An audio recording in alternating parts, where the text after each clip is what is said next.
Can you actually meet all of your nutrient needs from food alone? Because sometimes it just feels like you really can't. It can feel like unless you're taking multiple supplements every single day, there's no way that you're covering everything. So let's talk about it, but not from an extreme position, not from an anti-supplement perspective, and not from just the everyone needs supplements perspective. Let's talk about it practically. Hi, I'm Maddie. I'm a pharmacist, and I spend a lot of time thinking about how the nutrients, supplements, medications, and real life eating patterns intersect. This question comes up constantly, especially with all the noise around supplements today. So instead of giving a yes or no answer, let's walk through this thought process step by step. First, we need to take a step back and look at when people say everyone is deficient or food isn't nutritious anymore, we have to ask, compared to what? According to the Centers for Disease Control and Prevention, or the CDC, only about 1 in 10 adults in the United States meet the recommended intake for fruits and vegetables daily. That's significant. Only 1 in 10 people get their fruits and vegetables? So, when these nutrient gaps like this show up, they're often more tied to a lack of variety, not because the foods we have available to us are actually what we consider empty. So the question isn't, is food enough? The better question is, what does your overall diet pattern look like? And what nutrients are you missing based on what your diet looks like? Let's start by talking about a few vitamins that most people are getting more of than they realize, especially if they include moderate amounts of plant food in their diet. Let's start with vitamin A. Vitamin A sounds like something you would need a supplement for, but it's actually extremely present in foods like sweet potatoes, carrots, spinach, and kale. If vegetables, especially if they're orange or dark leafy green vegetables, if those show up in your meals somewhat consistently, you're likely covering more vitamin A than you think. It does not require perfection to get enough, it simply requires inclusion. The next vitamin that we get more of than we think is going to be vitamin C. So vitamin C is another one that people tend to just automatically supplement, but it's widely available in food. Think citrus fruits, bell peppers, strawberries, broccoli. If produce is a part of your routine on most days, you're probably meeting your baseline needs here without even realizing it. The last vitamin that we tend to get more of than we think, or at least the ones out of what we're going to talk about today, is going to be folate, or vitamin B9. Folate is usually just naturally found in leafy greens and legumes, and when I say legumes, I mean beans, lentils, peas.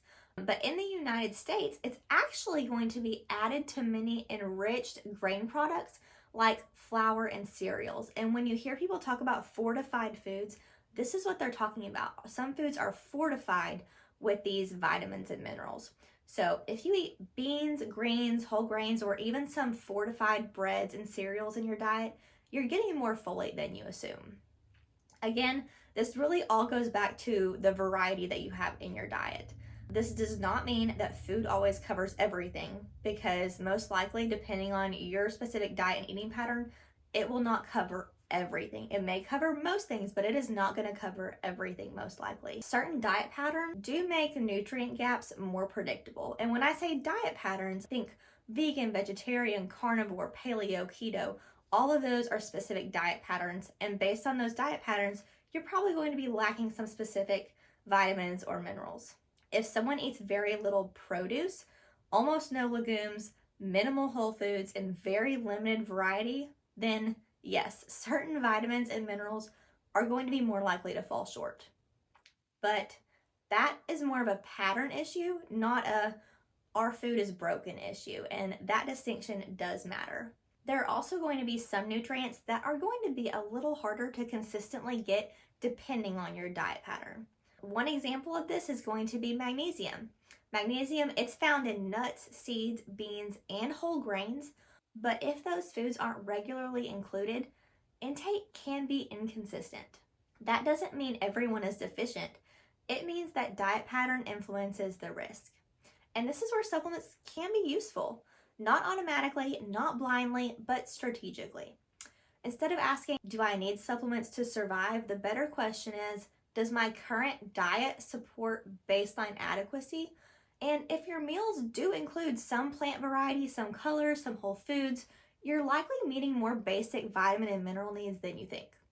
But if your diet is extremely limited or highly repetitive, certain gaps are going to become more predictable, and that's when supplementation tends to make more sense.